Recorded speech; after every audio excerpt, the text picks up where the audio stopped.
में पिछली कक्षा में हमने पढ़ा था मौर्य वंश की स्थापना किसने की थी, मौर्य वंश में कौन कौन से शासक हुए थे, उन्होंने कौन कौन से कार्य करवाए, कौन कौन से युद्ध लड़े और उनके समय में कौन कौन से बाहर से दूत आए थे। अब यहाँ पर आज हम पढ़ने वाले हैं गुप्त वंश के विषय में। गुप्त वंश का इतिहास बहुत ही स्वर्णिम है दोस्तों। स्वर्णिम क्यों है? क्योंकि इस काल को, गुप्त काल को हम कहते हैं भारत के इतिहास का स्वर्ण काल।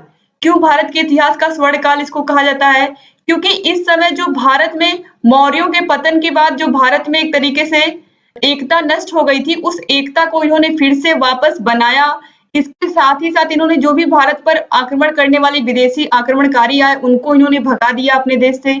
साथ ही साथ इस समय भारत में राजनीतिक, आर्थिक, सामाजिक, साहित्यिक एवं कला के क्षेत्र में बहुत ही अधिक उन्नति हुई। साथ ही साथ दोस्तों इस समय बहुत सारे साहित्यिक किताबें लिखी गई, अभिलेख लिखे गए, मुहरे हर एक राजा ने अपनी अपनी मुहरे बनवाई या फिर मुद्राएं बनवाई, साथ ही साथ स्मारक भी बनवाए। तो इस तरीके से अगर आप देखेंगे तो जो गुप्त वंश का इतिहास है वो बहुत ही अच्छा है और आपको पढ़ने में भी बहुत ही अच्छा लगेगा। तो चलिए स्टार्ट करते हैं हम। देखिए, जो गुप्त वंश के संस्थापक थे वो श्री गुप्त थे। तो आप संस्थापकों का नाम जरूर याद रखिएगा, एग्जाम में पूछता है। और वैसे भी किसी भी काम को शुरू करने से पहले हम श्री गणेशाय बोलते हैं। तो श्री गणेशाय बोलते हैं तो यहाँ पर देखिए श्री ऑलरेडी लगा हुआ है, गुप्त के आगे श्री लगा हुआ है। तो इससे आसान तो कुछ हो ही नहीं सकता कि हाँ आप श्री ऑलरेडी याद रखें। गुप्त वंश पूछेगा, इस श्री आगे लगाना है खाली, संस्थापक अगर एग्जाम में आपके पूछता है। अब इसके बाद देखिए शासन काल इनका चला था 240 ईस्वी से 280 ईस्वी तक। अब यहाँ पर देखिए आफ्टर डोमिनी यानी कि ईसा मसीह के जन्म के बाद का अब ये समय है। अभी आपने मौर्य वंश देखा था तो वो ईसा पूर्व से पहले का था, लेकिन अब यहाँ पर ईसा के जन्म के पहले, अब यहाँ पर हम जो देखेंगे वो ईसा के जन्म के बाद है। तो यहाँ पर देखिए 240 से 280 ईस्वी तक। अब इन्होंने महाराज की उपाधि धारण की थी, किसने? श्रीगुप्त ने। अब श्रीगुप्त के बाद होते हैं घटोत्कच। घटोत्कच का जो शासनकाल है वो है 280 से 319 ईस्वी तक। इन्होंने भी महाराज की उपाधि धारण की थी। अब इसके बाद आते हैं चंद्रगुप्त प्रथम। चंद्रगुप्त प्रथम का शासनकाल रहता है 319 से 335 एडी यानी कि ईस्वी तक, और इनको उपाधि मिली थी महाराजा धीराज की उपाधि। तो जो चंद्रगुप्त है उनको किसकी उपाधि मिली थी? महाराजा धीराज की उपाधि मिली थी, ये आप याद रखिएगा। अब इन्होंने गुप्त वंश का वास्तविक इन्हें ही हम क्या मानते हैं? गुप्त वंश का वास्तविक संस्थापक मानते हैं। तो आप ये भी याद रखिएगा कि अगर इस तरीके से क्वेश्चन एग्जाम में पूछता है कि गुप्त वंश का वास्तविक संस्थापक किसे माना जाता है, तो वास्तविक संस्थापक माना जाता है चंद्रगुप्त प्रथम को। चंद्रगुप्त प्रथम, यहाँ पर देखिए इसे ही गुप्त वंश का वास्तविक संस्थापक माना जाता है। और केवल अगर संस्थापक पूछता है तो श्रीगुप्त रहेंगे। अब यहाँ पर देखिए इनका विवाह लिच्छवी राजकुमारी कुमार देवी से हुआ था, और इन दोनों का ही चित्र आप देखेंगे उस समय के सिक्कों पर अंकित है। तो यहाँ पर इसीलिए इन प्रकार के सिक्कों को राजा रानी प्रकार का सिक्का भी कहा जाता है। यानी कि जो चंद्रगुप्त प्रथम था, चंद्रगुप्त प्रथम ने अपनी और अपनी पत्नी जो लिच्छवी राजकुमारी थी, उनका नाम, अपना नाम, साथ ही साथ दोनों का चित्र उस समय के जो पैसे होते थे, मुद्राएं होती थी, उन पर अंकित करवाया, सिक्कों पर अंकित करवाया था। इसीलिए उन सिक्कों को राजा रानी प्रकार के सिक्के कहते थे।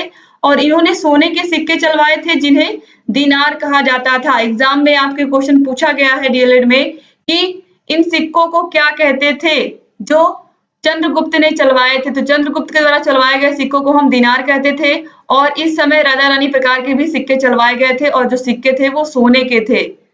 तो ये भी आप याद रखिएगा। और वैसे भी आप याद रख सकते हैं आसानी से, क्योंकि गुप्त वंश को क्या कहते हैं? भारत का स्वर्ण काल कहते हैं। इसके बाद दोस्तों जो सबसे महत्वपूर्ण शासक है इसमें गुप्त वंश में, वो है समुद्रगुप्त। तो समुद्रगुप्त के विषय में आप ध्यान से देखिएगा। समुद्रगुप्त का जो शासनकाल है वो है 335 एडी से 375 एडी, यानी कि 335 ईस्वी से 375 ईस्वी तक इसका शासनकाल रहा है। और समुद्रगुप्त को बहुत ही बड़ी उपाधि दी गई थी। बड़ी उपाधि क्या थी? इसे भारत का नेपोलियन, कविराज, लिच्छवी, दैहीन, व्याघ्र, पराक्रमांक, ये सब समुद्रगुप्त को कहा गया है। दोस्तों यहाँ पर देखिए, जो समुद्रगुप्त थे इनको भारत का नेपोलियन कहा गया, कविराज, क्योंकि ये लिखते भी थे यानी कि ये रचनाएं भी करते थे और साथ ही साथ ये बीड़ा भी बजाते थे। इन्होंने जो अपने सिक्के चलवाए थे उसमें इनकी बीड़ा बजाती हुई मूर्ति का भी जिक्र है। तो आप समुद्रगुप्त जो है वो आपके एग्जाम की दृष्टि से सबसे महत्वपूर्ण है, तो आप ध्यान से समझिएगा कि समुद्रगुप्त को भारत का नेपोलियन कहा गया है, कविराज कहा गया है और साथ ही साथ ये बीड़ा भी बजाते थे यानी कि इनको संगीत का भी शौक था। तो अगर एग्जाम में पूछता है कि समुद्रगुप्त गुप्त वंश का ऐसा कौन सा शासक था जिसे बीड़ा बजाने का जो शौकीन था, तो वो कौन थे? समुद्रगुप्त थे। अब यहाँ पर देखिए, समुद्रगुप्त गुप्त वंश के प्रथम शासक थे जिसने अश्वमेध यज्ञ करवाया था। उन्होंने आर्यव्रत के 9 तथा दक्षिणाव्रत के 12 राजाओं को पराजित किया। इनकी विजयों का उल्लेख है इनके राजकवि हरिसेन द्वारा रचित प्रयाग प्रशस्ति में इनका वर्णन किया गया है, यानी कि इन्होंने आर्याव्रत के 9 तथा दक्षिणाव्रत के 12 राजाओं को पराजित किया था। और इसका उल्लेख कहाँ मिलता है? इसका उल्लेख मिलता है हरिसेन के द्वारा लिखे गए प्रयाग प्रशस्ति में। यह प्रशस्ति चंपू शैली में है। गद्य व पद्य मिश्रित शैली को ही हम बोलते हैं चंपू शैली। एक मुद्रा पर समुद्रगुप्त की बीड़ा बजाते हुए स्थिति दिखाई गई है, इसलिए इन्हें कविराज भी कहा जाता है। जैसा कि मैंने आपको कहा कि इनकी एक सिक्के पर बीड़ा बजाते हुए मूर्ति भी मिली है, यानी कि इनकी जो मूर्ति है उस सिक्के पर अंकित की गई है, तो ये भी आप याद रखिएगा। इसके बाद हम देखते हैं चंद्रगुप्त द्वितीय के बारे में। चंद्रगुप्त द्वितीय का शासनकाल चला 380 से 412 एडी। अब यहाँ पर देखिए उपाधि विक्रमादित्य, परम भागवत और शकारी।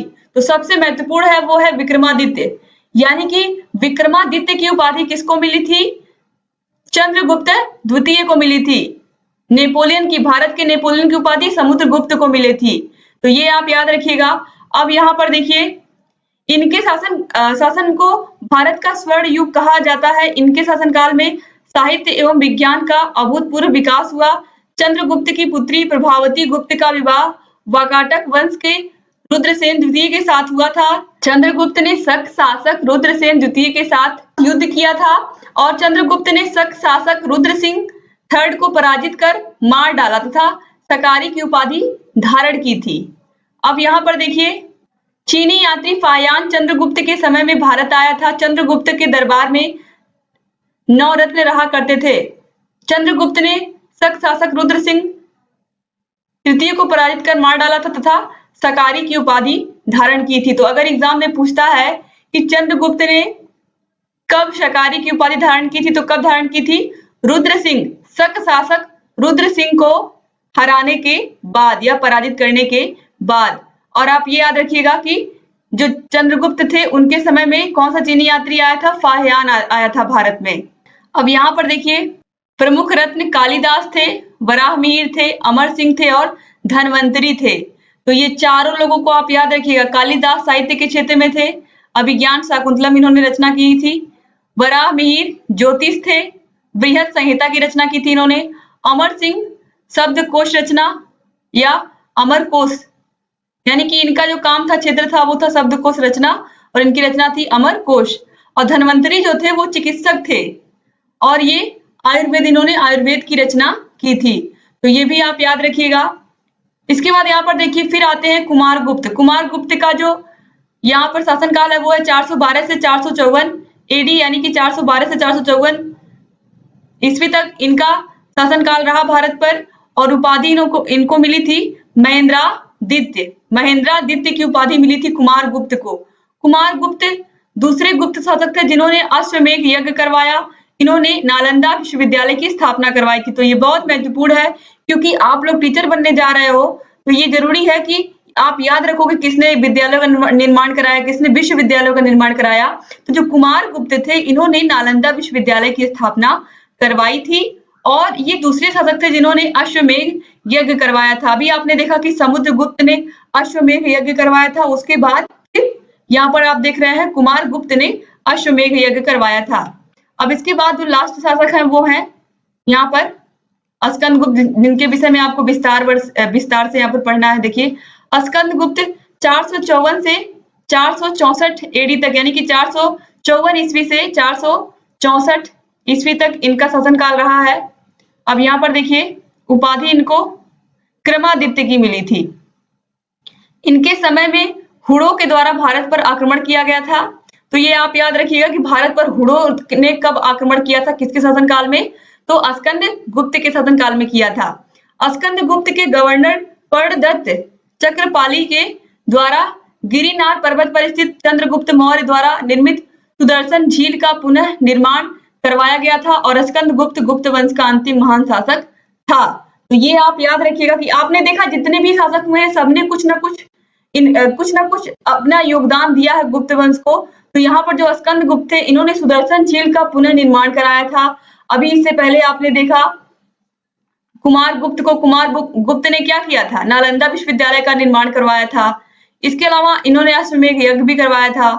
और आपने समुद्रगुप्त के विषय में भी देखा कि वो कितने महान थे। तो यहाँ पर जितने भी राजाओं के बारे में आपने पढ़ा और देखा, ये सभी लोगों ने अपने जीवन में बहुत ही अधिक काम किए थे और साथ ही साथ इन्होंने गुप्त वंश को हमेशा ये कोशिश की कि जो इसकी जो शाख है, यानी कि जो गुप्त वंश का एक यहाँ पर परचम लहरा रहा है वो लगातार ऐसे ही लहराता रहे। और गुप्त वंश में कौन सा चीनी यात्री भारत में आया था, यानी कि चीन का राजदूत भारत में आया था, कौन था वो?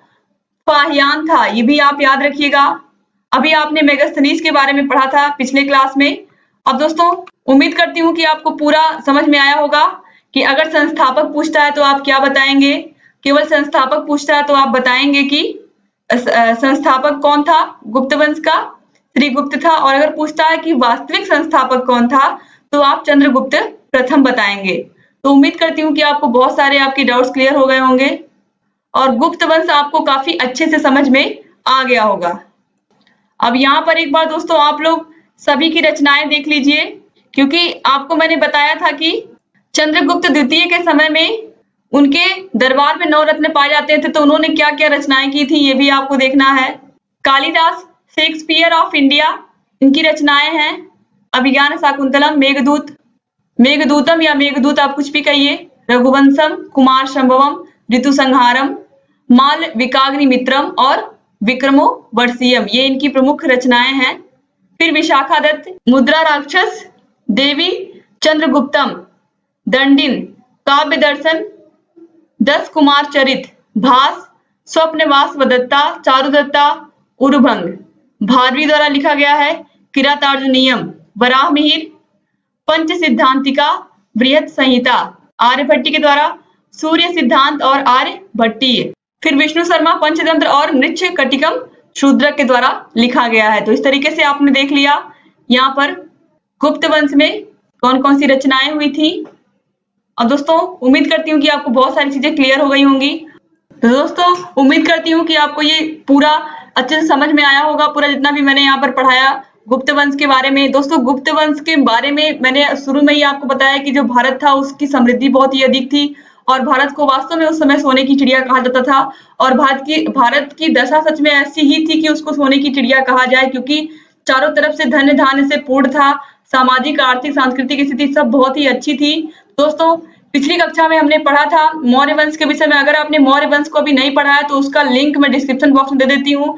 इसके अलावा सिलेबस भी हमने डिस्कस कर लिया था, सिलेबस का भी लिंक आपको मिल जाएगा। और जितने विषय हमने पढ़ाए हैं सभी का लिंक आपको डिस्क्रिप्शन बॉक्स में मिल जाएगा। आप सभी विषयों को देख सकते हैं। साइड में आई बटन पर भी क्लिक करके आप देख सकते हैं। इसके अलावा